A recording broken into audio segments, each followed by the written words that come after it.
যদি তোমরা আমার কাছে আসতে চাও তাহলে তোমরা সিজদায় লুটিয়ে পড়ো। তাহলে ফর্মুলা পেয়ে গেছি না? আল্লাহর কাছে যেতে হলে সিজদায় লুটিয়ে পড়তে হবে। আপনি সিজদায় চলে গেলেন তো আল্লাহর কাছে চলে গেলেন। আপনি যখন সেজদা দেন মনে হয় যে আপনি কার্পেটের উপর সেজদা দিয়েছেন, মনে হয় জায়নামাজে সেজদা দিয়েছেন, মনে হয় মসজিদের টাইলসে সেজদা দিয়েছেন, কিন্তু আসলে আপনার সেজদাটা আল্লাহর কুদরতি পায়ের উপরে গিয়ে পড়েছে। ওয়াসজুদ ওয়াকতারিব, আল্লাহ বললেন সেজদা দাও, সেজদায় লুটিয়ে পড়ো, আমার কাছে চলে আসো।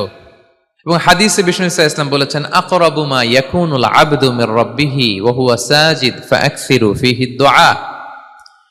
বান্দা যখন সেজদায় চলে যায় তখন বান্দা আল্লাহর সবচাইতে কাছে চলে যায়। ফাআকসিরু ফীহি দুআ, তাই ওই সময়টাতে তোমরা বেশি বেশি দোয়া করো, আল্লাহর কাছে চাও, কারণ এটা একটা মাহেন্দ্রক্ষণ। কি বলেন? সেজদায় যখন চলে গেলাম আল্লাহর সবচেয়ে কাছে চলে গেলাম। বিষ্ণু